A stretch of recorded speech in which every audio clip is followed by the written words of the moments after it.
जय हिंद students, welcome to study for civil services. कैसे हैं आप सभी लोग? उम्मीद करता हूं सभी बहुत ही बढ़िया होंगे। सो गाइज, आज है 27 नवंबर 2025 और आज के करंट अफेयर्स को हम लोग कवर करने वाले हैं। आप में से जो भी students UPPSC, BPSC, UPSC, UKPSC या किसी भी स्टेट पीएससी की तैयारी कर रहे हैं तो लेक्चर को एंड तक जरूर देखिएगा, क्योंकि यहाँ पर वो सभी न्यूज हम लोग कवर करते हैं जो आपके एग्जामिनेशन के लिए इंपॉर्टेंट होती हैं। और गाइज, ये है हमारे ज्ञान सर, और ज्ञान सर के स्पेशल पेड बैच को ज्वाइन करने के लिए दिए गए नंबर पर कॉन्टैक्ट कीजिए। अगर आप UPPSC, BPSC, UKPSC, ROBEO, UP triple SC, even Haryana, Rajasthan, Chhattisgarh PSC में सिलेक्शन चाहते हैं तो आज ही इन दिए गए नंबर पर कांटेक्ट करिए और अपनी सिलेक्शन की तैयारी जो है वो शुरू करिए, क्योंकि ये सिर्फ कोर्स नहीं है, सिलेक्शन की तैयारी है। क्यों? क्योंकि यहाँ पर प्रॉपर सिलेबस कवर करवाया जाता है, बिल्कुल जीरो से लेकर हर चीज कवर करवाई जाती है। अपडेटेड इंफॉर्मेशन मिलती है, कहीं और आपको भटकने की जरूरत ही नहीं। लेटेस्ट ट्रेंड को ध्यान में रखते हुए तैयारी करवाई जाती है। और सबसे मोस्ट इंपॉर्टेंट, आपको एक मेंटर दिए जाते हैं जो कि आपको गाइड करते हैं, आपके डाउट्स को सॉल्व करते हैं। और बस आपको करना सिर्फ इतना होता है कि मन लगा के पढ़ाई करनी होती है, क्योंकि और प्रैक्टिस क्वेश्चंस भी दिए जाते हैं प्रीलिम्स में इन सबके। तो एक बार कोर्स ज्वाइन करो, फिर मन लगाकर तैयारी करो और सिलेक्शन हासिल करो। तो आज ही दिन दिए गए नंबर पर कांटेक्ट करके कोर्सेज ज्वाइन कर लो। और कोर्स ज्वाइन कर लो तो मुझे बताना जरूर कमेंट बॉक्स पे लिख कर। अच्छा, एक और चीज, जब कॉल करो तब एक बार बता देना कि आप करंट अफेयर्स के लेक्चर्स को रेगुलरली फॉलो करते हो, तो हो सकता है कि आपको कुछ डिस्काउंट भी मिल जाए। तो ये सब टॉपिक्स हैं आज के, जिनको एक एक करके कवर अप करेंगे, बट हर एक टॉपिक में क्या है उसका चलो थोड़ा थोड़ा आइडिया लेते हैं। तो आज इंडिया एक फास्ट डिजिटल इकोनॉमी बन रहा है, आप जानते ही हैं, बट डिजिटल डिवाइड जो है वो बहुत ज्यादा है ना। कुछ लोगों को मोबाइल चलाना आता है, कुछ लोगों को नहीं आता। तो उसी से रिलेटेड ये टॉपिक है कि डिजिटल इनइक्वलिटी, असमानता, डिजिटल असमानता। तो मल्टीपल इंडिकेटर सर्वे का 79th राउंड हम लोग को देखने को मिला। उसके हिसाब से information and communication technology skills जैसे file copy, coding, program, SC, ST, OBC जैसी कम्युनिटीज में बहुत कम है। यानी कि डिजिटल स्किल्स जो है वो वल्नरेबल कम्युनिटीज में बहुत कम है। गवर्नमेंट स्कूल्स अभी भी इलेक्ट्रिसिटी और कंप्यूटर की बेसिक फैसिलिटी से जूझ रहे हैं, जबकि प्राइवेट स्कूल थर्ड क्लास से कोडिंग शुरू कर दे रहे हैं। दलित मेजोरिटी एरियाज, गांव क्षेत्रों में, और जो पुअर हाउस होल्ड हैं उनमें delayed information and communication technology का एक्सेस से जनरेशनल डिसएडवांटेज क्रिएट होती है, क्योंकि बचपन से ही अगर बच्चों को कंप्यूटर, मोबाइल फोन और डिवाइसेस, इनका एक्सेस जो है वो मिल जाता है, तो उनको चीजों को सीखने में आसानी होती है। बट नहीं मिल पाता तो वंचित रह जाते हैं। बड़ी शॉकिंग वाली चीज आज भी मुझे देखने को मिलती है कि कुछ मेरे खुद के कुछ स्टूडेंट ऐसे थे जिनको एग्जाम फॉर्म ही नहीं भरना नहीं आ रहा, कंप्यूटर चलाना नहीं आ रहा। करना पड़ेगा भाई, आप लोगों को सीखना पड़ेगा। आप कर रहे हो सिविल सर्विसेज की तैयारी, आपको सीखना पड़ेगा। नहीं आ रहा से कहकर काम नहीं बनेगा, सीखना पड़ेगा। नेक्स्ट, अफ्रीका की G20, साउथ अफ्रीका में पहली बार G20 समिट देखने को मिल रही है। बड़ा ही इंपॉर्टेंट टॉपिक है ये, इसकी थीम थोड़ा ध्यान में रखिएगा। पहली बार अफ्रीका के अंदर हो रही है। अफ्रीकन यूनियन G20 की मेंबरशिप अफ्रीकन यूनियन को मिल गई है, तो इसके बारे में भी हमने पढ़ा था, आपको अगर याद हो तो इससे रिलेटेड नोट्स जो है वो बनाना बहुत जरूरी है। न्यू लेबर कोड्स की यहाँ पर जो है वो चर्चा हो रही है। तो ये सब द हिंदू के आर्टिकल्स आए थे, तो डेली बेसिस पर मैं एडिटोरियल के शॉर्ट्स भी कवर करा रहा हूँ, होपफुली आप लोग सुनते हैं, वो सुना करो। 4 नए लेबर कोड्स, क्या मुझे कमेंट बॉक्स पे लिखकर 4 लेबर कोड्स के नाम बता सकते हो? 4 लेबर कोड्स जो इंप्लीमेंट हुए हैं काफी लंबे टाइम के बाद, 2019-20 के बाद। तो उसी पर ही हम लोग जो है वो चर्चा करेंगे। नेक्स्ट जो टॉपिक हम लोग को देखने को मिल रहा है, तो inland waterway authority of India ने इंडिया मैरीटाइम वीक 2025 में 3000 करोड़ के मेमोरेंडम ऑफ अंडरस्टैंडिंग साइन किए हैं। मतलब कुल मिलाकर हम इनलैंड वाटरवेज पर फोकस कर रहे हैं, स्पेशली नॉर्थ ईस्ट एरिया में। इनलैंड वाटरवेज जो है वो समझते हो ना? हाँ, नेशनल वाटरवे 1, 2, है ना, जैसे हाईवेज होते हैं वैसी वाटरवे कि जहाज हमारी कंट्री में वैसी बड़ी बड़ी नदियां हैं, तो उस पर जहाज उतारकर हम ट्रांसपोर्टेशन इजी बनाएं, कार्गो मूवमेंट्स इजी बनाएं। सीआईएसएफ के बारे में हम लोग जो है वो चर्चा करेंगे। फिर कोर सेक्टर, अच्छा कितने कोर सेक्टर हैं हमारे? इकोनॉमिक्स का बड़ा इंपॉर्टेंट टॉपिक है, देखते हैं किसको पता है, कमेंट बॉक्स पे लिखकर बताना। चलो स्टार्ट करते हैं हम लोग हमारे पहले टॉपिक से। बहुत ध्यान से चीजों को समझिएगा, सुनिएगा, बड़ा ही इंपॉर्टेंट टॉपिक है, digital inequality and social justice in India का, भारत में डिजिटल असमानता और सामाजिक न्याय का। तो आज हम digital India, AI learning, online governance, इनकी बात करते हैं, राइट? तो रियलिटी यह है कि डिजिटल एक्सेस और information and communication technology skills एक जैसे डिस्ट्रीब्यूटेड नहीं है। हम बात तो कर रहे हैं कि इंडिया को डिजिटलाइज बनाना है, बट आज भी काफी काफी काफी लोग ऐसे हैं जिनको मोबाइल तक चलाना नहीं आता, जिनको बिल्कुल भी स्किल्स नहीं है, डिजिटल एक्सेस नहीं है। आज भी गांव क्षेत्रों में स्कूल के अंदर लाइट ही नहीं आ रही है। अभी बीच में मेरी एक से बात हुई थी एक पेशेंट से, तो वो एक गांव के हैं, बता रहे थे कि सर मेरे यहाँ तो जो है वो 6-8 घंटे रोज लाइट जो है वो चली जाती है, क्योंकि उनको मुझे एक दवाई जो है वो भेजनी थी। दवाई नहीं, न्यूट्रास्यूटिकल, जो बेसिकली फ्रिज में जिसको रखना पड़ता है, कोल्ड चेन सप्लाई जिसका मेंटेन रखना पड़ता है।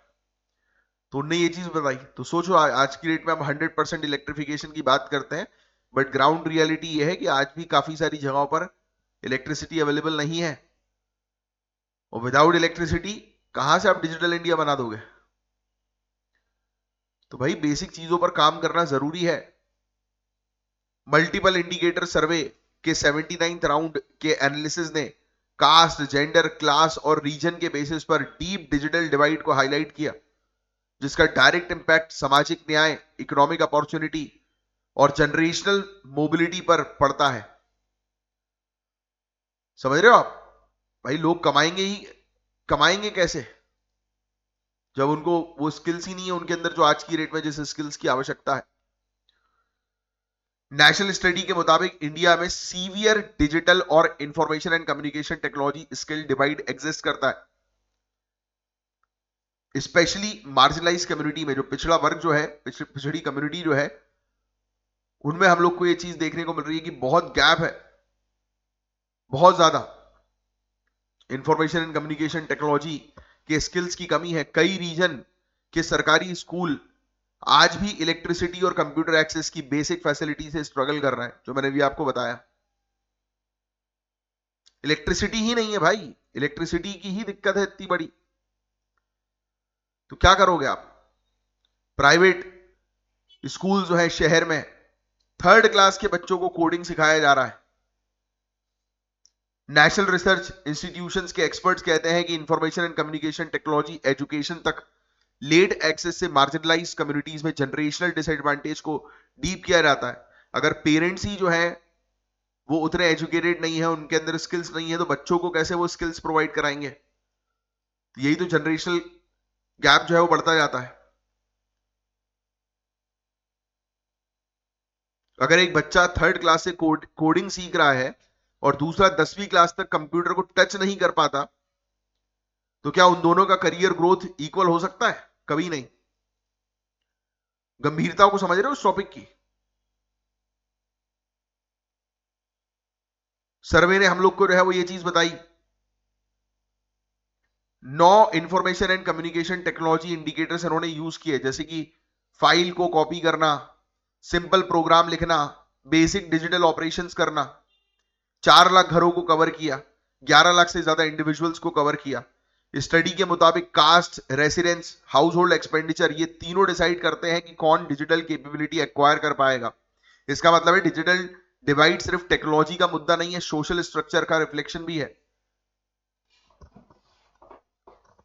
भाई अगर हम डिजिटल इंडिया बनाना चाहते हैं तो ये बेसिक चीजों पर हम लोग को काम करना पड़ेगा, बेसिक क्या, फाउंडेशन चीजों पर काम करना पड़ेगा। गांव गांव तक इलेक्ट्रिसिटी जो है पहुंचानी पड़ेगी, गांव के स्कूल्स में कंप्यूटर और टेक्नोलॉजी की स्टडीज करवानी पड़ेगी। गांव के स्कूल के टीचर्स ही नहीं जानते कंप्यूटर चलाना, तो बच्चों को क्या खाक सिखाएंगे?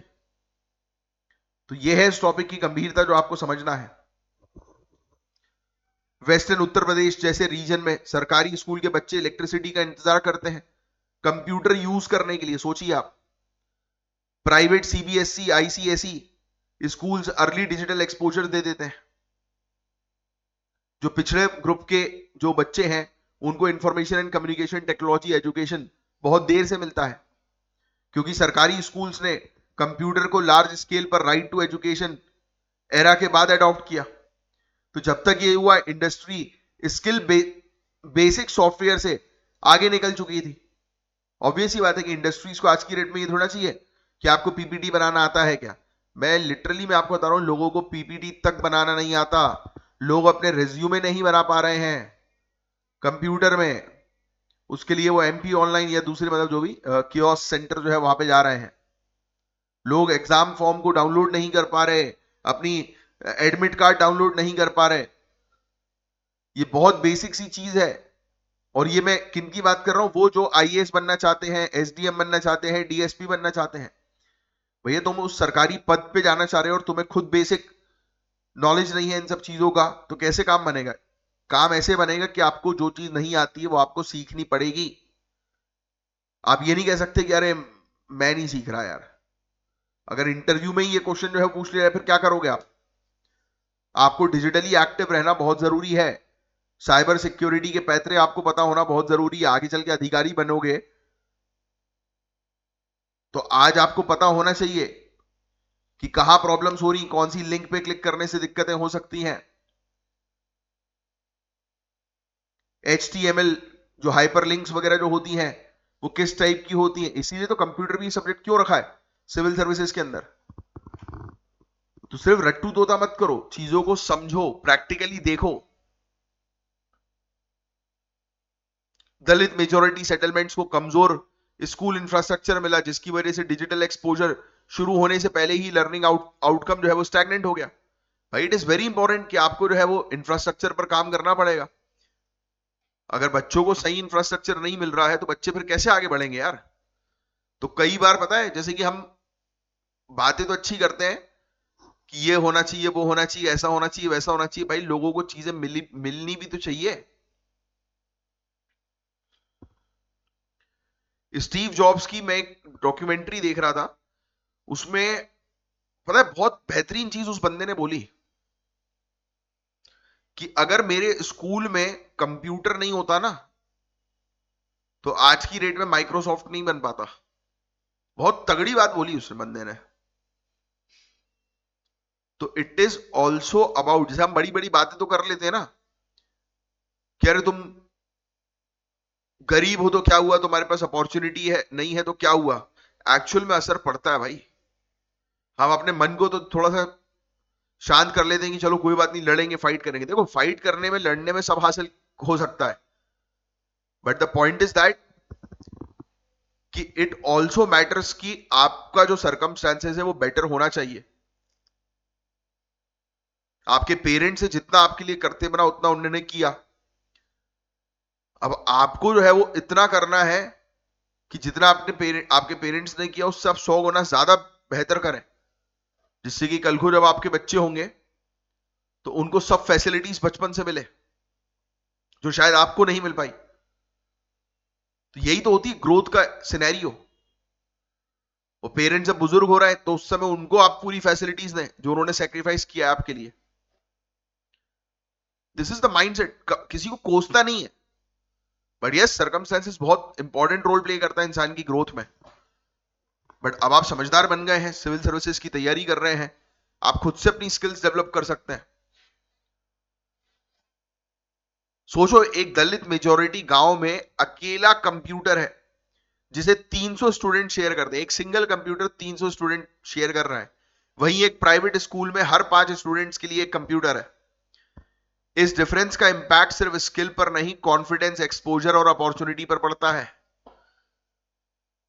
फिर नेक्स्ट, स्किल डेवलपमेंट की कमी। इंडिया की फॉर्मल ट्रेनिंग इकोसिस्टम बहुत कमजोर है। पूरे दुनिया भर में आप कंपेयर ही नहीं कर सकते। बहुत कंपेयर इंडिया की स्किल्स के साथ कोई कंपेयर करता ही नहीं है, क्योंकि उसको पता है लेबर मार्केट की डिमांड जो है वो मिसमैच्ड है। जो इंडस्ट्री को चाहिए वो इंडियन एजुकेशन नहीं प्रोवाइड करा रहा। वोकेशनल स्किल ट्रेनिंग नहीं प्रोवाइड करा रही।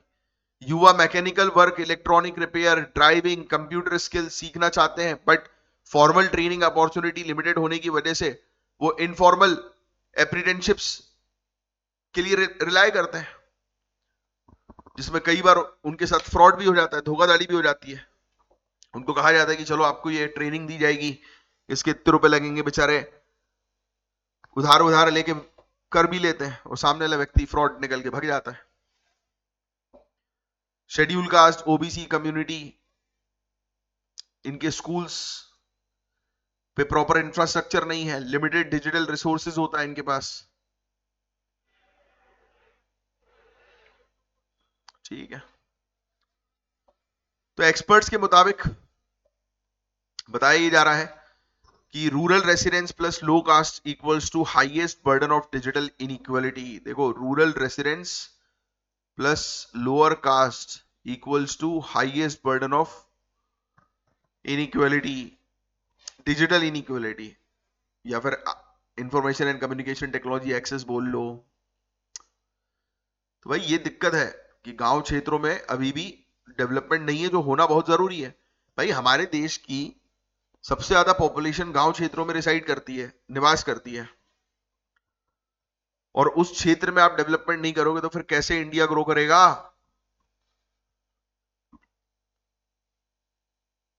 नेक्स्ट,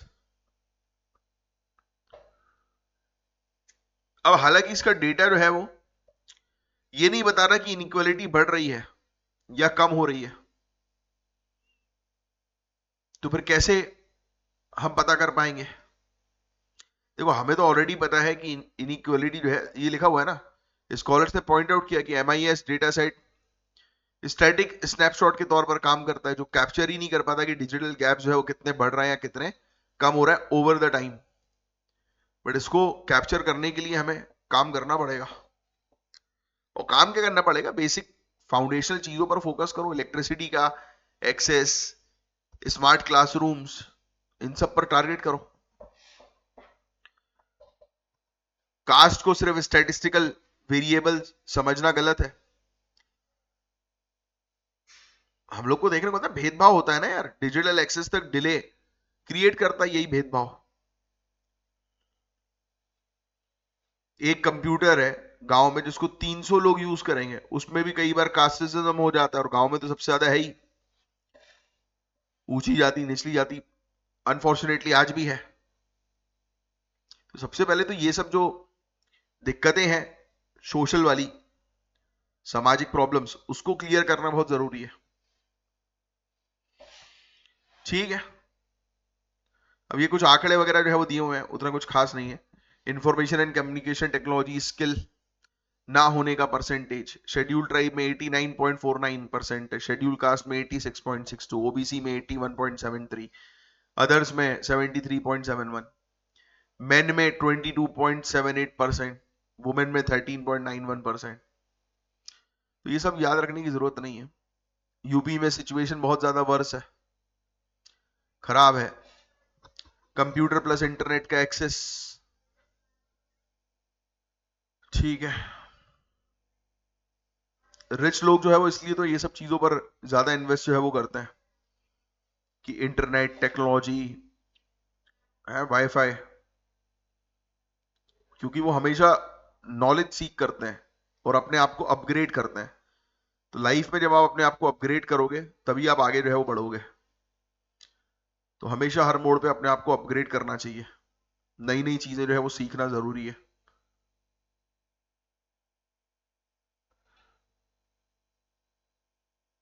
चलिए अब आगे बढ़ेंगे। तो कुछ नहीं यार, इंफ्रास्ट्रक्चर वगैरह पर फोकस करना जो है वो जरूरी है। स्कूल लेवल से ही बच्चों को सिखाया जाए, जो बैकवर्ड कम्युनिटी है उनमें स्किल्स जो है वो डेवलप की जाए, क्योंकि डिजिटल स्किल्स आना बहुत ज्यादा जो है वो जरूरी है, और डिजिटल गैप का आकलन करना भी बहुत जरूरी है कि कौन सा रीजन जो है। अब उससे पहले बेसिक इंफ्रास्ट्रक्चर, इलेक्ट्रिसिटी तो आए यार। अब बड़ा इंपॉर्टेंट पॉइंट है जो नोट डाउन पहले भी मैंने आपको करवाया है, फिर से कर लो, कि अफ्रीकन यूनियन जो है वो G20 का फुल टाइम मेंबर बन गया भैया। तो आज हम बात करेंगे एक हिस्टोरिक जियोपॉलिटिकल डेवलपमेंट की, अफ्रीका का G20 मूवमेंट। 2025 में south Africa G20 summit host कर रहा है, तो ये चीज point to be noted. G20 south Africa में हो रही है। ये एक ऐसा मूवमेंट जिसे अफ्रीका की ग्लोबल लीडरशिप का टर्निंग पॉइंट माना जा रहा है। थीम जो है वो लिख दीजिए। थीम इन 3 चीजों के ऊपर बेस्ड है: सॉलिडारिटी, एकजुटता, इक्वलिटी यानी समानता, और सस्टेनेबिलिटी। ये थीम दिखाता है कि अफ्रीका अब सिर्फ ग्लोबल चैलेंज का पैसिव रेसिपिएंट नहीं, बल्कि ग्लोबल गवर्नेंस का एक्टिव एजेंडा सेटर बन चुका है। मतलब अब वो सहेगा नहीं, अब वो एजेंडा तैयार जो है वो करेगा। और डेवलपिंग कंट्री, मतलब ये बेसिकली होता है, इंडिया का बहुत सपोर्ट मिला है अफ्रीका को, जो अपन ने एक एडिटोरियल में भी पढ़ा था, फिर से डिस्कस करेंगे अगर होगा तो। बट बाकी दिमाग में आपको ये चीज रखनी है कि इंडिया ने बड़ा सपोर्ट किया, और इंडिया के सपोर्ट की वजह से ही आज अफ्रीकन यूनियन जो है वो G20 का मेंबर बना। तो साउथ अफ्रीका की प्रेसिडेंसी सिंबॉलिक नहीं है, ये रिप्रेजेंट करती है कि अफ्रीका अपने डेवलपमेंट इश्यूज, क्लाइमेट फाइनेंस की चिंताएं, क्योंकि देखो अंडर डेवलप कंट्रीज हैं, इनको फंडिंग्स की जरूरत है, फाइनेंस की जरूरत है, तो उससे रिलेटेड इनको बड़ी चिंताएं हैं। ग्लोबल इकोनॉमिक फोरम्स के लिए सेंट्रल टेबल पर अब ये बैठना चाहता है कि अब ये भी जो है वो इकोनॉमिक पॉइंट ऑफ व्यू से बात करना। इसलिए तो यूनाइटेड नेशन में भी रिफॉर्म की आवश्यकता है, यूनाइटेड नेशन सिक्योरिटी काउंसिल में, कि डेवलपिंग कंट्रीज का अब रिप्रेजेंटेशन जो है वो लाया जाए। क्योंकि भाई जो चीज 80 साल पहले थी वो चीज आज नहीं है, बहुत चीजें चेंज हो गई हैं। अफ्रीकन यूनियन का परमानेंट मेंबरशिप जो है वो एक हिस्टोरिक करेक्शन जो है वो माना जा रहा है। इसका मतलब है कि अफ्रीका की वॉइस को फाइनली इक्वल वेटेज जो है वो मिल रहा है, थैंक्स टू इंडिया। एक चीज सोचो आप, अगर 1.4 बिलियन पीपल का कॉन्टिनेंट, जिसके पास दुनिया का सबसे ज्यादा क्रिटिकल मिनरल्स हैं, पूरे दुनिया भर के फोरम्स में अंडर रिप्रेजेंटेटिव हो, तो क्या ग्लोबल पॉलिसीज फेयर हो सकती हैं? नहीं ना। तो इसीलिए, और इनको जगाया हमने, इंडिया ने इनको जगाया कि भाई तुम भी अब अपनी डिमांड करो। ग्लोबल लेवल पर इतनी तुम्हारी इतनी पॉपुलेशन है, इतने तुम्हारे पास मिनरल रिसोर्सेज हैं, तो अब तुम बैठो जिससे कि तुम्हारे हित की बात हो। तो अफ्रीका गाइस आज ग्लोबल इकोनॉमी का एक स्ट्रेटेजिक पिलर बन रहा है। वर्ल्ड यंगेस्ट पॉपुलेशन अफ्रीका के अंदर है। क्रिटिकल मिनरल्स की अगर हम बात करें, लिथियम, कोबाल्ट, निकल, रिन्यूएबल एनर्जी की बात करें, सोलार, विंड एनर्जी, है ना, उभरता हुआ मार्केट है अफ्रीका में। तो अफ्रीका का राइज जो है वो जस्ट इकोनॉमिक नहीं, जियोपॉलिटिकल भी है। ठीक है, उसकी आवाज बहुत जरूरी थी। ये तो G20 की बात जो है वो ये लोग कर रहे हैं। अफ्रीका की एंट्री G20 में अफ्रीकन यूनियन के थ्रू, तो ये मेजर स्टेप जो है बता रहा है कि ग्लोबल डिसीजन मेकिंग में एक इंपॉर्टेंट भूमिका अब निभाएगा। ये पहली बार समिट अफ्रीका में हो रही है। ठीक है, अफ्रीका की इकोनॉमिक और डेवलपमेंटल प्रायोरिटीज को ध्यान में रखा जा रहा है। और ग्लोबल लेवल पर अफ्रीका थिंक टैंक्स और एक्सपर्ट्स ने हाईलाइट किया कि अफ्रीका का पार्टिसिपेशन जो है, तो ये सिग्नल ट्रांसफॉर्मेशन है कि इंटरनेशनल ऑर्डर में एक ट्रांसफॉर्मेशन हो रहा है। ग्लोबल साउथ कंट्रीज जो है वो भी अब अपने इंटरेस्ट को तरीके से जो है वो सामने रख रही हैं। ठीक है, साउथ अफ्रीका की प्रायोरिटीज की बात करें तो सबसे पहली चीज तो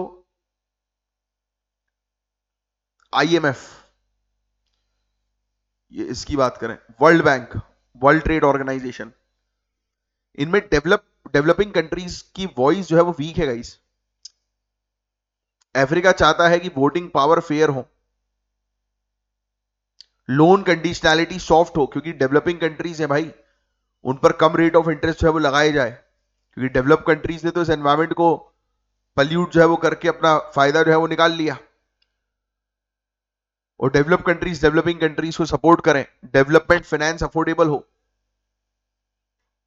अफ्रीका कहता है कि हम क्लाइमेट विक्टिम हैं, एमिटर नहीं। भाई क्लाइमेट चेंज का इंपैक्ट हमारे ऊपर पड़ रहा है और हम उसके लिए रिस्पॉन्सिबल भी नहीं है। तो अफ्रीका ने ये चीज बोली, इस चीज पर जोर दिया। अफ्रीका की डिमांड है प्रिडिक्टेबल फाइनेंस हो, लॉस एंड डैमेज फंड को एक्सेलरेट करो, टेक्नोलॉजी ट्रांसफर करो, है ना। ये सब चीजें सुनो आप ध्यान से। बहुत सारी अफ्रीकन कंट्रीज जो है वो कर्जे में है। G20 में अफ्रीका ने डिमांड रखी कि भाई हमारा जो डेट रीस्ट्रक्चरिंग को फास्ट करो, हमारे ऊपर जो कर्जा है, जो हमें, अब जैसे फॉर एग्जांपल कि हमें रेगुलर बेसिस पर जो इंटरेस्ट देना पड़ता है, उस इंटरेस्ट को, उसी ईएमआई को कम कर दो, हमारी लोन रीस्ट्रक्चर करो हमारे, है ना। लैंडिंग रूल्स होने चाहिए वो ट्रांसपेरेंट होने चाहिए। अफ्रीका रिन्यूएबल शिफ्ट जो है वो करना चाहता है बिना डेवलपमेंट को कॉम्प्रोमाइज किए, इसलिए G20 से ग्रांट्स मांग रहा है, लो इंटरेस्ट लोन्स मांग रहा है, कार्बन क्रेडिट का सपोर्ट मांग रहा है। तो ये कहानी हम लोग को जो है वो देखने को मिली। चैलेंजेस तो अभी भी हैं इसके पास, ठीक है। यूएस प्रेसिडेंट का G20 समिट अटेंड ना करना, ये भी एक बड़ा मुद्दा था, पता है आपको। ये भी डिस्कस किया था मैंने, आपको बताया था शायद, आपने अगर मेरे लेक्चर्स प्रॉपर्ली ध्यान से सुने हैं, स्पेशली एडिटोरियल्स वगैरह जो हमने डिस्कस किए थे, इसमें मेंशन है कि नहीं है। एक और चीज बताता हूँ चलो आपको। यूनाइटेड स्टेट्स का जो प्रेसिडेंट है वो इस बार आया ही नहीं G20 समिट में, उसने अपने एक रिप्रेजेंटेटिव को बस भेज दिया। तो इसका मतलब क्या है भाई, ये इग्नोर कर रहा है चीजों को। और वैसे तो उसने अमेरिका फर्स्ट पॉलिसी उसकी है ही। तो ये बेसिकली इम्बैलेंस जो है वो क्रिएट कर रहा है, और इसी गैप का फायदा चाइना रशिया जैसी कंट्री जो है वो उठा सकती है, और यूएसए यहां पर सबसे बड़ी गलती कर रहा है। तो ये कहानी है। बहुत गरीबी है साउथ अफ्रीका के अंदर ऑलरेडी, बट ये समिट जो है वो बताती है कि साउथ अफ्रीका का भी अब रोल जो है वो बढ़ रहा है। अफ्रीकन यूनियन, डेवलपिंग कंट्रीज का रोल भी जो है वो बढ़ रहा है। अब उनको भी जो है वो एक डिसीजन मेकिंग चेयर में जो है वो बिठाया जाए, जहां पर उनके हित की बात भी हो और वो भी अपनी बात जो है वो रख सके। देखो, डेट के प्रॉब्लम में है, इकोनॉमिक ग्रोथ वहां पर स्लो है, डेवलपमेंट गैप्स काफी ज्यादा है। इन प्रेशर के बावजूद अफ्रीका जो है ग्रीन ट्रांजिशन में, डिजिटल इनोवेशन में प्रोग्रेस कर रहा है ना। समिट ने हाईलाइट किया कि जेन्युइन रिफॉर्म्स की आवश्यकता है, वही जो रिस्ट्रक्चर करें लोन्स वगैरह, डेवलपिंग कंट्रीज को ग्लोबल डिसीजन मेकिंग प्रोसेस में पार्टिसिपेट करवाना, जो ग्लोबल लेवल पर पॉलिसी जो बनाई जाएंगी उसमें एक मेजर इन्फ्लुएंस करेगा। तो ये कहानी है। साउथ साउथ पार्टनरशिप को मजबूत करना, मतलब वही डेवलपिंग कंट्रीज के बीच की पार्टनरशिप को मजबूत करना। बस दैट्स इट गाइस। तो ये चीजें थी। अभी इससे रिलेटेड और भी न्यूज आएंगी तो उसको हम लोग डिस्कस करेंगे। अब देखो, अब जो हम बात करने वाले हैं हिस्टोरिक लेबर रिफॉर्म की, इंडिया के नए लेबर कोड्स की। 21 नवंबर 2025 से भारत में 4 मेजर लेबर कोड्स लागू हो चुके हैं, जिनका गोल है वर्कर्स प्रोटेक्शन को स्ट्रांग बनाना, कंप्लाइंसेस जो पेपरबाजी वगैरह जो होती है ना उसको सिंप्लीफाई करना, और इंडिया को 2047 तक डेवलप्ड कंट्री बनने के लेबर फाउंडेशन को मॉडर्नाइज करना। तो 3 ऑब्जेक्टिव के साथ ये हम लोग को जो है वो देखने को मिल रही है। और ये कोड्स 29 पुराने, लिख लेना, 29 पुराने कोड्स हैं, 29 पुराने कोड्स जो है उनको हटाकर ये 4 कोड्स जो है वो लाए गए हैं। इनके नाम लिख लो और याद रखना है, बहुत इंपॉर्टेंट है। अब सुनो, पुराना जो स्ट्रक्चर जो था वो 1930 से 1950 के टाइम पीरियड का था।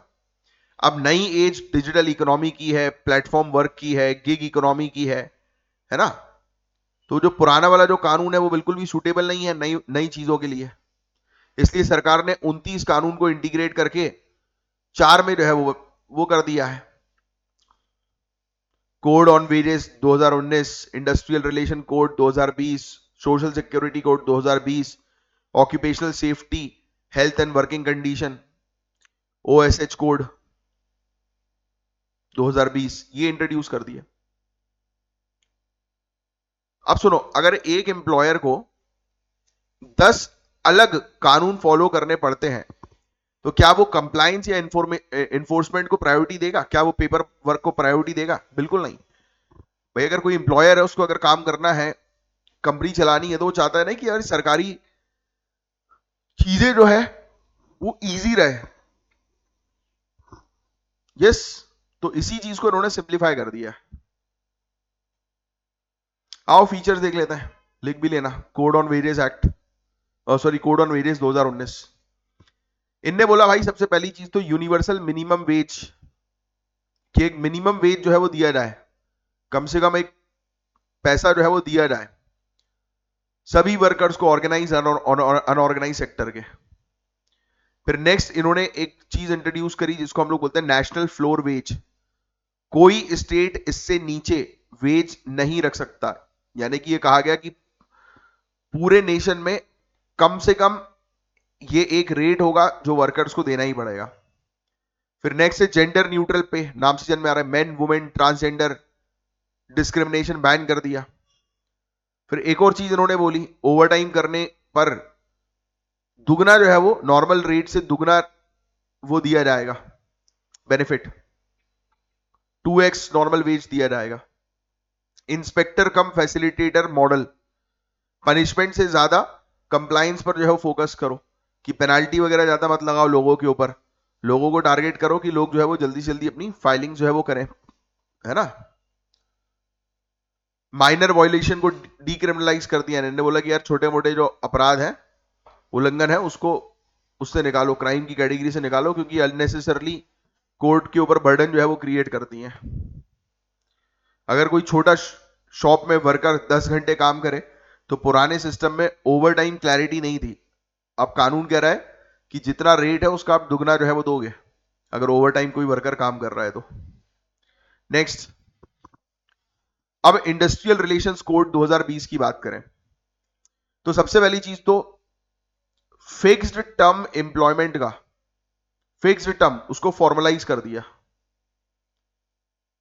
है ना। और सभी बेनिफिट्स दिए जाएंगे, 1 साल के बाद ग्रेचुइटी भी दी जाएगी, यानी कि इसमें एम्प्लॉइज जो होंगे वो सिक्योर्ड रहेंगे। रीस्किलिंग फंड,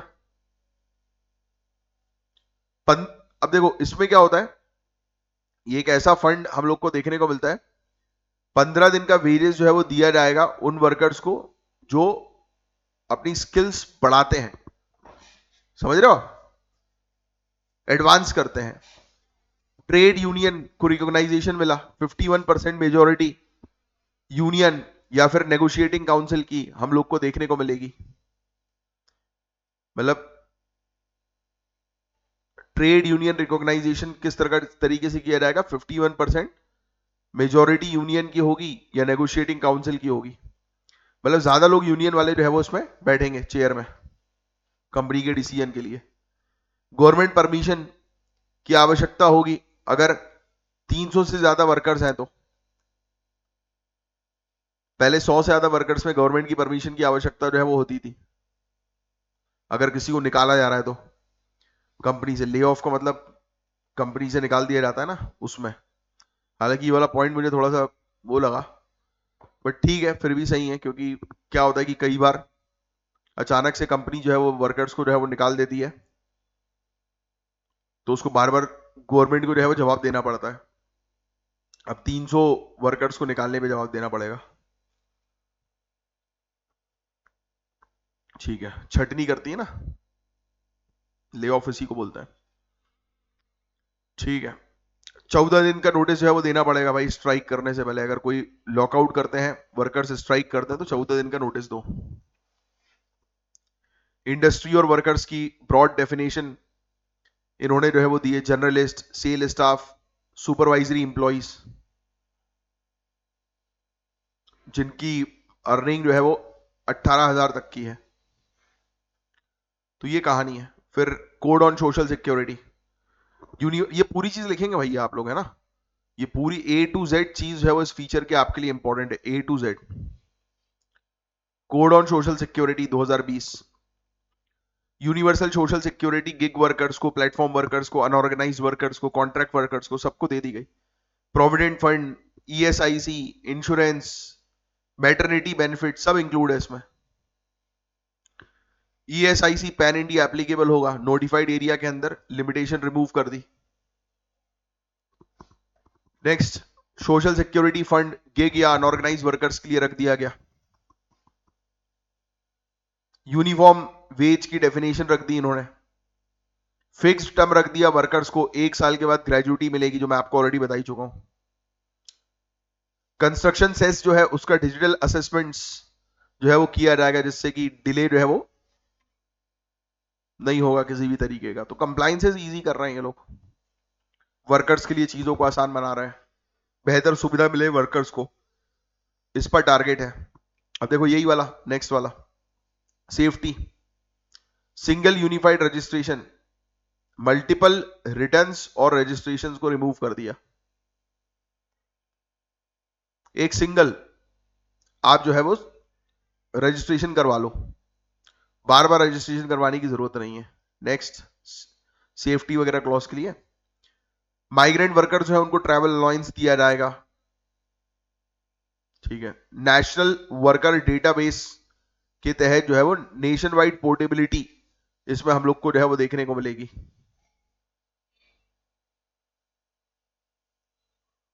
क्योंकि माइग्रेंट वर्कर्स को बड़ा नुकसान, अभी देखो कोविड के समय में भी देखने को मिला ना, कोई डेटा ही नहीं था, पता ही नहीं किसी को कि कितने वर्कर्स कंट्री के किस कोने में कहां पर बैठे हुए हैं और कहां वो जाएंगे। तो इसीलिए पूरा डेटाबेस अपडेट करने की बात हो रही है। वुमेन को अलाउ कर दिया गया नाइट शिफ्ट्स करने के लिए, कंसेंट और सेफ्टी के साथ। 8 घंटे पर डे वर्किंग आवर्स का कैप लगा दिया, 48 घंटे पर वीक, ये वाला फैक्ट। इसमें तो हर चीज याद रखनी है वैसे तो आप कोड से रिलेटेड, क्योंकि ये क्वेश्चन पूछेंगे। ठीक है, सेफ्टी कमेटी बनानी पड़ेगी अगर आपके पास 500 से ज्यादा वर्कर्स हैं तो। हल्के फुल्के जो अपराध हैं उसको डीक्रिमिनलाइज कर दिया और कंप्यूटर बेस्ड इंस्पेक्शन पर फोकस कर रहे हैं ज्यादा से ज्यादा। तो यही कहानी है। तो उसके बेनिफिट यही है भाई, परमानेंट वर्कर्स के सारे बेनिफिट जो है वो लोगों को मिलेंगे, 1 साल बाद ग्रेचुइटी मिलेगी, इक्वल वेज मिलेगा, जॉब प्रोटेक्शन मिलेगी। पहली बार कानून के अंदर गिग और प्लेटफॉर्म वर्कर्स को डिफाइन किया गया। Aggregator funded social security contribution होगा कि गिग वर्कर्स को भी कंट्रीब्यूशन, मतलब वो सोशल सिक्योरिटी मिलेगी कंट्रीब्यूशन के आधार पर। आधार लिंक्ड पोर्टेबल बेनिफिट्स भी मिलेंगे, आधार से लिंक कर दिया जाएगा प्लेटफॉर्म वर्कर्स को, गिग वर्कर्स को, जिससे कि वो एक प्लेटफॉर्म से दूसरे प्लेटफॉर्म पर इजीली काम कर सकें, प्लस उनको टाइम पर पूरा सोशल सिक्योरिटी बेनिफिट मिले। कॉन्ट्रैक्ट वर्कर्स के लिए सोशल सिक्योरिटी भी कर दी, हेल्थ बेनिफिट भी दे रहे हैं, ग्रेचुइटी एक साल के बाद, एनुअल हेल्थ चेकअप जो है वो करवाएंगे एम्प्लॉयर, महिलाओं को इक्वल पे मिलेगा, बहुत सारी चीजें हैं। नाइट शिफ्ट अलाउ कर दी गई सेफ्टी के साथ। ग्रेवियंस कमेटी में रिप्रेजेंटेशन महिलाओं का होगा, ग्रेवियंस कमेटी में। ठीक है, जहां पर शिकायत वगैरह करते हैं ना, इन लॉज सास ससुर को भी कवर कर दिया गया है। युवा वर्कर्स की बात करें तो अपॉइंटमेंट लेटर मैंडेटरी है। Minimum wages plus paid leave wages भी दी जाएगी, paid leave wages. MSME workers की बात करें, सोशल सिक्योरिटी गारंटी है, कैंटीन, ड्रिंकिंग वाटर, ये सब होना चाहिए। डबल वेज देना है ओवर टाइम करने के लिए है। सेक्टर स्पेसिफिक वर्कर्स की बात करें तो beedi, mining, textile, IT, dock में, और जो एक्सपोर्ट सेक्टर है, हजार्डस इंडस्ट्रीज है, इनमें जो वर्कर्स हैं उनको टाइम पर सैलरी दो, सेफ्टी गियर्स का ध्यान रखो, है ना। ईएसआईसी में उनको कवर करो, पेंशन वगैरह के बेनिफिट्स उनको मिले, फॉर्मल रिकॉग्नाइजेशन उनको मिले, इस चीज पर टारगेट किया गया। तो स्टेट गवर्नमेंट की कैपेसिटी डिफरेंट है गाइस। इंप्लीमेंटेशन अनइवन है। तो यही आज की डेट का सबसे बड़ा चैलेंज है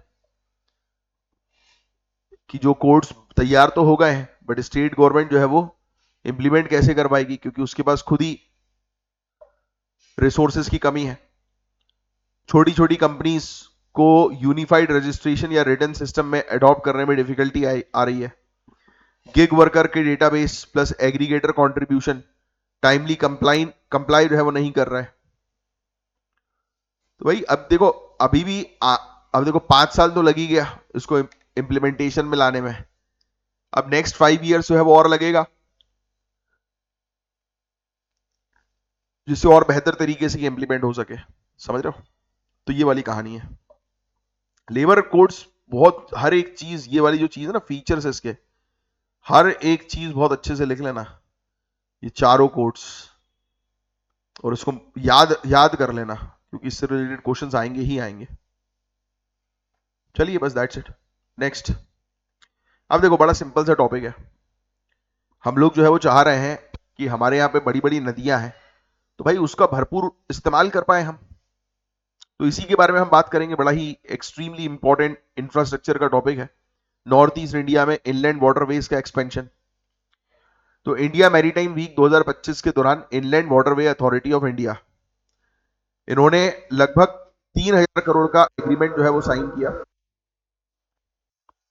तो देखो यार, 3000 करोड़ का एग्रीमेंट जो है वो साइन हुआ, जिसका फोकस है कार्गो मूवमेंट को हमें बढ़ाना है। बस ये वाला पॉइंट जो है वो लिख लो आप, है ना, कि inland waterway authority of India ने 3000 करोड़ का एग्रीमेंट किया है इंडिया मैरीटाइम वीक 2025 के दौरान। ऑब्जेक्टिव लिख लेना, कार्गो का मूवमेंट बढ़ाना है।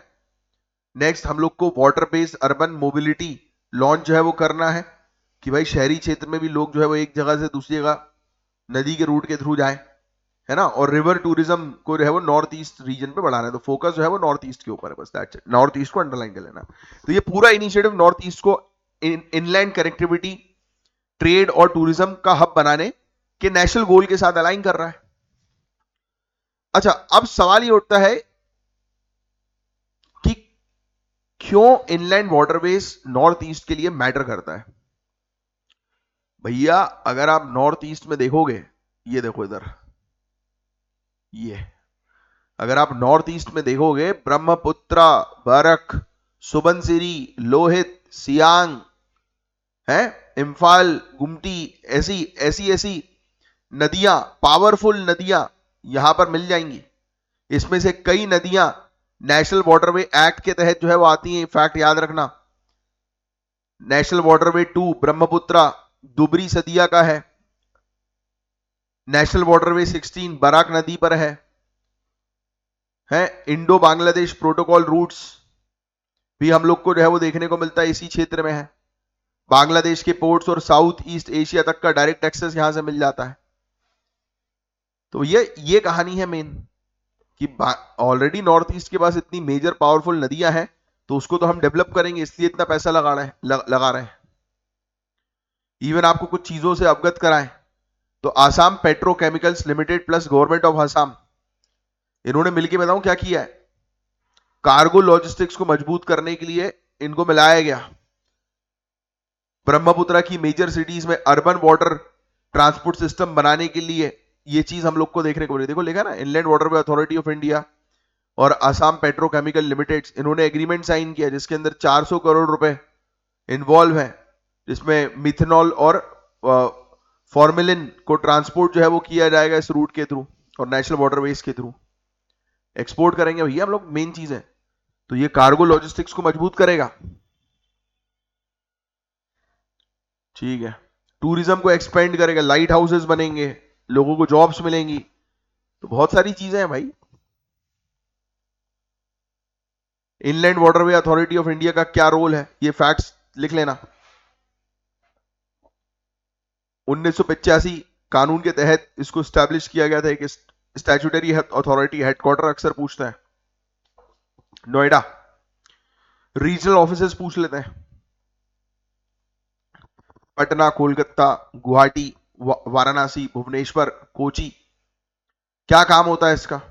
बहुत सारे काम है भाई, inland waterway authority of India के बहुत सारे काम है, ये लिखे हुए हैं। फेयरवे डेवलपमेंट का काम है,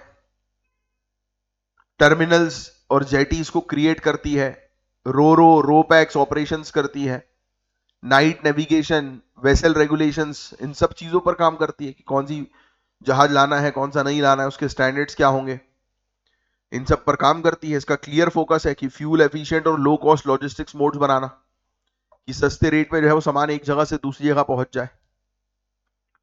400 करोड़ का ये एग्रीमेंट हुआ आसाम पेट्रोकेमिकल्स के साथ। मिथेनॉल फॉर्मेलिन का ट्रांसपोर्टेशन होगा आईवीपी रूट्स और नेशनल वाटरवेज के थ्रू। ठीक है, बोगीबील, पांडू, जोगी घोपा, तो ये कभी बोगीबील बड़ा इंपॉर्टेंट है। तो ये टर्मिनल्स हैं जो ये पूरे कार्गोस को हैंडल करेंगे। बांग्लादेश और साउथ ईस्ट एशिया में एक्सपोर्ट किया जाएगा। नेशनल वाटरवे 1 और नेशनल वाटरवे 2 के तहत ये मूवमेंट होगा इंडिया में, इस मतलब कार्गो का इन रूट के through. Inland waterway authority of India provide करेगा navigation support, bunkering, fire fighting systems. 500 से 1000 मेट्रिक टन कैपेसिटी के 10 फ्लैट बॉटम टैंकर्स डेवलप होंगे। ऐसी तमाम चीजें हैं, वो सब याद रखने की इतनी कुछ खास आवश्यकता नहीं है। 1000 करोड़ रुपए भी ये लगा रहे हैं इसमें मल्टी मॉडल कार्गोस के लिए, 1000 करोड़ रुपए। इसको कहा जा रहा है रीनस लॉजिस्टिक्स, रीनस लॉजिस्टिक्स। गंगा और ब्रह्मपुत्रा पर मॉडर्न टग बार्ज डिप्लॉयमेंट हम लोग को देखने को मिलेगा। तो ये सब चीजें हैं। तो वाटर इनलैंड वाटरवेज को और बेहतर बनाने के लिए देखो, inland waterway authority of India और असम सरकार ये दोनों मिलकर तेजपुर, गुवाहाटी, डिब्रूगढ़ में वाटर मेट्रो प्रोजेक्ट्स पर काम कर रहे हैं भैया। वाटर मेट्रो प्रोजेक्ट, समझ रहे हो आप? गजब। कोची मेट्रो रेल लिमिटेड पर स्टडी जो है वो की जा रही है। तो वो सब लिखने की जरूरत नहीं है। बढ़िया, नॉर्थ ईस्ट में वाटर ट्रांसपोर्टेशन को बढ़ावा जो है वो दिया जा रहा है। क्लियरली ये मैसेज हम लोग को इस पूरे आर्टिकल से समझ में आ रहा है। और भी काफी सारी चीजें, 500 करोड़ की एमओयू जो है वो साइन हुई heritage river journey private limited के साथ। क्रूज वेसल्स तैयार करेंगे, रिवर टूरिज्म को बढ़ाएंगे, है रिवर लाइट हाउसेस बनेंगे बोगी बील में, सिलघट में, विश्वनाथ घाट में, पांडू में, है 299 करोड़ रुपए का नया क्रूज टर्मिनल्स तैयार होगा। फिर स्टेट वाइज भी इन्होंने जो है वो चीजें बताई हुई हैं, तो वो सब याद रखने की आपको आवश्यकता नहीं है। ठीक है, कौन सी स्टेट में क्या क्या होगा that is not important. North east region में इनलैंड वाटरवेज पर जो है वो मेनली फोकस है। देखो ये अलग अलग स्टेट की बात की गई है कि कौन से प्रोजेक्ट्स हैं, तो वो सब अभी के लिए इंपॉर्टेंट नहीं है आपके लिए। चलिए अब नेक्स्ट टॉपिक की तरफ हम जो है वो आगे बढ़ते हैं। ये भी बड़ा इंपॉर्टेंट CISF का टॉपिक हम लोग को देखने को मिल रहा है। CISF को नेशनल सी पोर्ट रेगुलेटर बना दिया गया है, लिख लो। सेंट्रल इंडस्ट्रियल सिक्योरिटी फोर्स को, सेंट्रल इंडस्ट्रियल सिक्योरिटी फोर्स को लिख लीजिए नेशनल सी पोर्ट रेगुलेटर, नेशनल सी पोर्ट रेगुलेटर बना दिया गया है। नाम से ही समझ में आ रहा है कि ये जो पोर्ट्स हैं जितने भी, उसको रेगुलेट करने का काम अब CISF के जिम्मे आ गया है। हमारे जो होम मिनिस्टर हैं उन्होंने एक नोटिफिकेशन जारी किया और 3 एडिशनल सी पोर्ट्स को CISF की सिक्योरिटी के फ्रेमवर्क में इंक्लूड कर दिया, जिससे पूरा कोस्टल सिक्योरिटी इकोसिस्टम एक सेंट्रलाइज्ड, यूनिफॉर्म और प्रोफेशनल मोड के अंडर आ रहा है। तो याद रखना, ये पोर्ट के नाम लिख लो आप।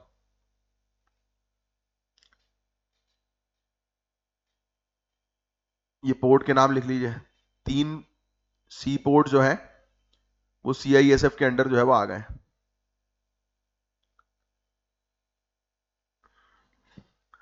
पोर्ट्स वगैरह के नाम बहुत इंपॉर्टेंट होते हैं, ये एग्जाम में पूछ लिए जाता है।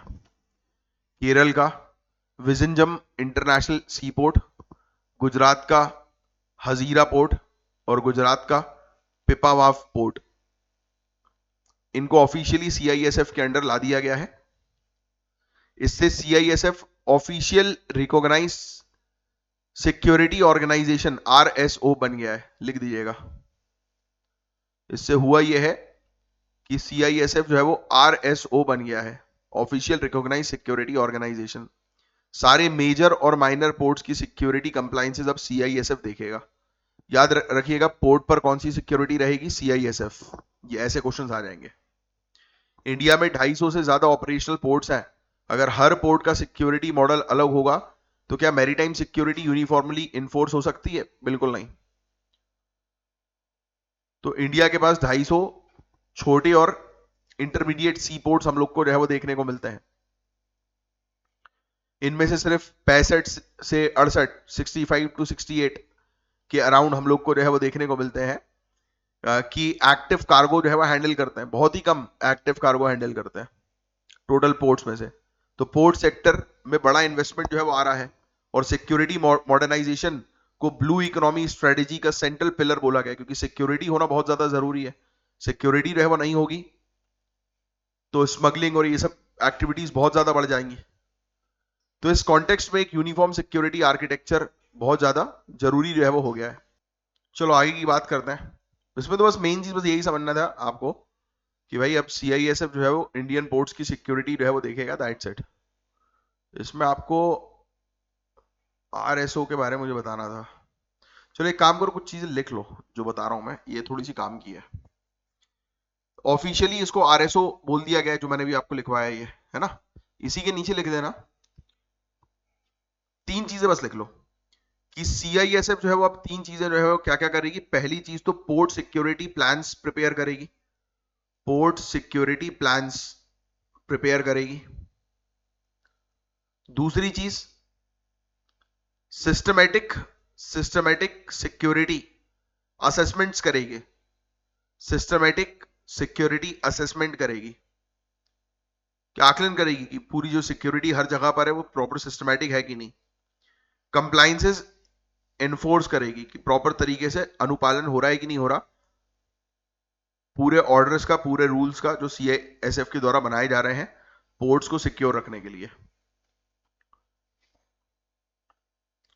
तो गाइस इनका जो फ्रेमवर्क है वो पूरे कोस्टल इंफ्रास्ट्रक्चर में सिंगल नेशनल स्टैंडर्ड्स अप्लाई करेगा। हर जगह पर एक जैसे स्टैंडर्ड्स होंगे, जो मैंने भी आपको बताया। अब सीआईएसएफ को अथॉरिटी मिल गई है कि सिक्योरिटी उल्लंघन का आइडेंटिफाई करेगी, सिक्योरिटी को और कैसे बढ़ाएं उसके लिए उपाय लेकर आएगी, कंप्लायंसेस इंश्योर करेगी।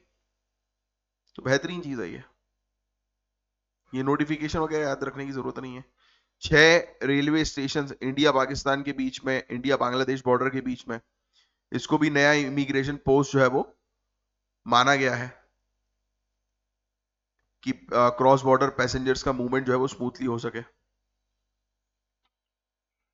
अब सीआईएसएफ क्या है ये पूरी चीज लिख लो। Central arm police force create हुई थी 1969 में, और उसको सीआईएसएफ एक्ट के तहत एक्सपेंड किया गया। ये specialised technology driven protection India के क्रिटिकल नेशनल इंफ्रास्ट्रक्चर को प्रोवाइड कराती है। इंडस्ट्रियल और इंफ्रास्ट्रक्चर सिक्योरिटी प्रोवाइड कराती है। पूरी चीज लिख लो, इसके मेजर फंक्शंस क्या है। एयरपोर्ट पर आपको सीआईएसएफ दिखाई देगी, ट्रांसपोर्ट सिक्योरिटी पर आपको दिखाई देगी, मेट्रो सिस्टम्स पर, अब पोर्ट्स पर भी देखने को मिल रही है। फायर विंग में भी स्पेशलाइज्ड होते हैं ये, डिजास्टर रिस्पांस असिस्टेंस में भी हेल्प करते हैं। तो ये कहानी है। ठीक है, देखो मैंने आपको बताया ना सिक्योरिटी कंप्लायंस को देखेगी, ये पूरी चीज रिपीट हो रही है फिर से। हाँ, सीआईएसएफ एक्सपर्टीज जो है और पोर्ट लेवल की सिक्योरिटी स्टाफ है, ये लोग मिलकर जो है वो एक हाइब्रिड सिक्योरिटी मॉडल जो है वो क्रिएट करेंगे। बोल रहे हैं कि ये हाइब्रिड सिक्योरिटी मॉडल जो है वो इंट्रोड्यूस कर रहे हैं, जिसमें सीआईएसएफ के भी एक्सपर्ट्स होंगे, प्लस पोर्ट में भी जो स्टाफ है उनको भी शामिल किया जाएगा। सर्विलांस को ये अपग्रेड करेंगे, है ना। स्मार्ट स्कैनर्स होगा वहां पर, हाई टेक सर्विलांस सिस्टम होगा बेटर खतरे को डिटेक्ट करने के लिए, डेडिकेटेड ट्रेनिंग सेंटर्स होंगे, है ना। तो अगर एक पोर्ट हजार्डस केमिकल हैंडल करता है और दूसरा कंटेनर मतलब जो कार्गो को हैंडल कर रहा है ना। तो सीआईएसएफ के मॉड्यूलर ट्रेनिंग प्रोग्राम दोनों के लिए कस्टमाइज सिक्योरिटी प्रोटोकॉल्स प्रोवाइड कराएंगे, पता है आपको।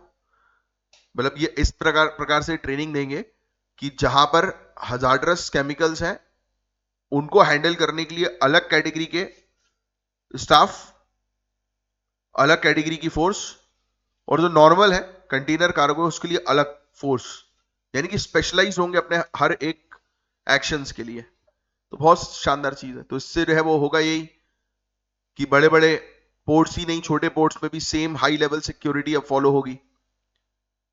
इन्वेस्ट इंडिया के मुताबिक पोर्ट्स में बिलियन डॉलर्स का इन्वेस्टमेंट आ रहा है और इन्वेस्टर जो है वो सिक्योरिटी बहुत अच्छे से देखते हैं। ये काफी हेल्प करेगा ब्लू इकोनॉमी को और बेहतर बनाने में, हेल्प करेगा। ठीक है, शानदार चीज है ये। तो इसका एक आपको आइडिया लग गया। अब कोर सेक्टर्स देखो गाइस, 8 कोर इंडस्ट्रीज हम लोग को देखने को मिलती हैं। अक्टूबर 2025 में इनकी जो ग्रोथ रही है वो 0% रही है। लिखने की जरूरत नहीं है, ये बस पता होना चाहिए, 0% की ग्रोथ यार। और ये 14th मंथ का वीकेस्ट परफॉर्मेंस रहा है। ये स्लो डाउन पिछले साल के अक्टूबर के 3.8% और सितंबर के 3% से भी काफी कम है। 0% ग्रोथ है यार। 8 कोर इंडस्ट्रीज के अक्सर नाम जो है वो पूछे जाते हैं, तो आपको ये नाम वगैरह जो है वो पता होने चाहिए। Coal, crude oil, natural gas, refinery products, fertilisers, steel, cement, electricity, ये जो हम लोग को जो है वो देखने को मिलती है ये कोर इंडस्ट्रीज हैं। इनका कंबाइंड वेटेज कितना होता है कोर इंडस्ट्रीज का? लिख लो 40.27%। 40.27% इनका कंबाइंड वेटेज होता है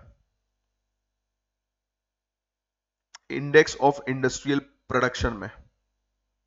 इंडेक्स ऑफ इंडस्ट्रियल प्रोडक्शन में 40.27%, मतलब इंडस्ट्रियल हेल्थ का डायरेक्ट इंडिकेटर। यानी कि 8 इंडस्ट्रीज ऐसी हैं कि अगर इनको कुछ होता है तो ओवरऑल लार्जर इकोनॉमी में जो है वो दिक्कतें आएंगी।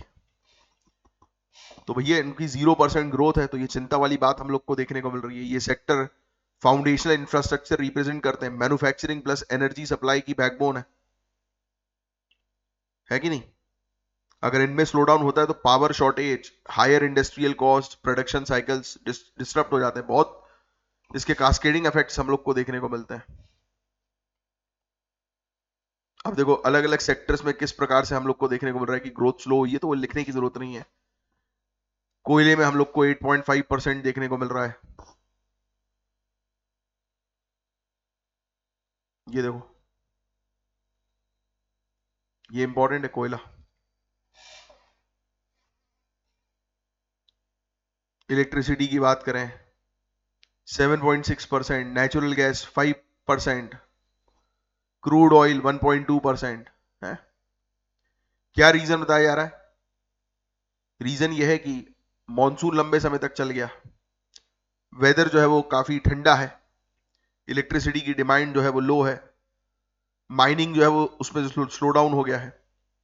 इवन फर्टिलाइजर्स की बात करें, स्टील की बात करें, सीमेंट की बात करें, रिफाइनरी प्रोडक्ट्स की बात करें, तो इनमें हम लोग को ग्रोथ जो है वो देखने को मिली है। इन वाले सेक्टर में यहां पर ग्रोथ हुई है और यहां पर लॉस हम लोग को देखने को मिला है। पर जिन सेक्टर्स में जो है वो डाउनफॉल आया है, भाई देखो कोयला है, कोयले में अगर डाउनफॉल आएगा क्योंकि वो इलेक्ट्रिसिटी जनरेट करता है जिससे एसोसिएटेड सब कुछ है, अगर उसमें डाउनफॉल आएगा तो दिक्कतें बढ़ सकती हैं। तो ये जरूरी है भाई, कोर इंडस्ट्री जो है वो बहुत इंपॉर्टेंट है, इन पर नजर रखना। तो ये टॉपिक बस मेनली जो है वो सुनने वाला था, इसमें कुछ लिखने की आपको जरूरत नहीं है। इसकी बस याद रखने की जरूरत है कि कोर इंडस्ट्रीज जो है वो कौन सी होती है। देखो ये लिखा हुआ है, करंट मुद्दा यही है कि मॉनसून लंबे समय तक चल रहा है। ठीक है,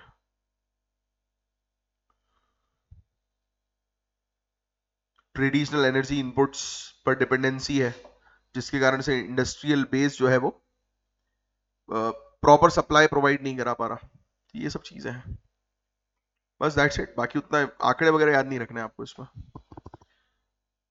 कॉन्फ्रेंस ऑफ पार्टी 30 के ड्राफ्ट आउटकम की जो है यहाँ पर बात हो रही है। पहला स्टेटमेंट बिल्कुल करेक्ट। अब ड्राफ्ट से रिलेटेड क्वेश्चंस आते नहीं है, पता है, इस पर ध्यान ज्यादा मत देना क्योंकि ड्राफ्ट जो होता है वो टेम्पररी होता है। ठीक है, जितने भी रेफरेंसेस थे कि हम लोग को ट्रांजिट करना है फॉसिल फ्यूल से रिन्यूएबल एनर्जी की तरफ जाना है, कमिटमेंट्स, क्योंकि देखो अल्टीमेटली कॉन्फ्रेंस ऑफ पार्टी 28 में भी सेम कमिटमेंट्स थे, अभी भी सेम कमिटमेंट लिखने का कोई मतलब ही नहीं, आप बोल रहे हैं कि भाई इंप्लीमेंट करो आप। तो ड्राफ्ट इतने बड़ा नहीं मिला, ये ड्राफ्ट मतलब एक पेपर दे दिया इन लोगों ने कि भाई कॉन्फ्रेंस ऑफ पार्टी 30 में किन किन चीजों पर बात होगी। तो ये पता नहीं काय को क्वेश्चन बनाया, ये वाला क्वेश्चन बनाने की वैसे जरूरत नहीं थी। ठीक है, ड्राफ्ट जो है वो बोल रहा है कि क्लाइमेट फाइनेंस को 2030 तक ट्रिपल कर लो, 3 गुना कर दो, वही 100 से 300, याद आ रहा है, मैंने पहले भी बताया था मैंने आपको, $100 बिलियन एनुअली जो है वो प्रोवाइड कराना है डेवलप कंट्रीज को, developing countries, develop countries developing countries को प्रोवाइड कराएं, उससे बढ़ाकर $300 बिलियन कर दो। तो ये पहले भी हमने डिस्कस किया हुआ था। ठीक है, प्रोग्रेस हम लोग को जो है वो देखने को मिल रही है एनसीक्यू जी नेगोशिएशंस में, जो पुराने वही $100 बिलियन वाले क्लाइमेट फाइनेंस गोल्स को जो है वो रिप्लेस करेगा, वो तो करना ही है, वो तो क्लियर है मैसेज कि अब $100 बिलियन में कुछ नहीं होना है, $300 बिलियन चाहिए क्लाइमेट चेंज की गड़बड़ी को सुधारने के लिए। इंटीग्रेटेड चाइल्ड डेवलपमेंट सर्विसेज से रिलेटेड क्वेश्चन है, 1975 में ये स्कीम जो है वो लॉन्च हुई, सेंट्रली स्पॉन्सर्ड स्कीम है, बिल्कुल सही। चाइल्ड माल न्यूट्रिशन और मॉर्टालिटी, इसको जो है वो इस प्रॉब्लम को खत्म करने के लिए ये लाया गया था कि बच्चों में कुपोषण की प्रॉब्लम बहुत ज्यादा है, मृत्यु दर बहुत ज्यादा है, तो उसको कम करने के लिए ये चीज लाई गई थी। ये प्रोग्राम जो है वो 6 कोर सर्विसेज प्रोवाइड कराता है, बिल्कुल सही। न्यूट्रिशन प्रोवाइड कराता है, प्री स्कूल एजुकेशन प्रोवाइड कराता है, इम्यूनाइजेशन यानी कि वैक्सीनेशन वगैरह अपने आंगनवाड़ी सेंटर के थ्रू, ये भी बिल्कुल सही है। 0 to 6 years, only children below 5 years नहीं, 0 to 6 years, 0 to 6 years के स्टूडेंट्स को टारगेट करता है, ये बहुत इंपॉर्टेंट है, ये एग्जाम में आ सकता है। इवन प्रेग्नेंट महिला, लैक्टिंग मदर्स और महिला जिनकी एज 15 से 45 साल की है, तो उनको टारगेट करता है। और ये एक मेंस का क्वेश्चन ट्राई करना है इसका आंसर जो है वो देने की। और ज्ञान सर के पेड कोर्स को ज्वाइन करने के लिए इन दिए गए नंबर पर जो है वो कांटेक्ट कीजिए। चलिए अब मैं मिलूंगा आपसे कल, तब तक के लिए bye bye, take care, have a great day ahead. जय हिंद, जय श्री महाकाल।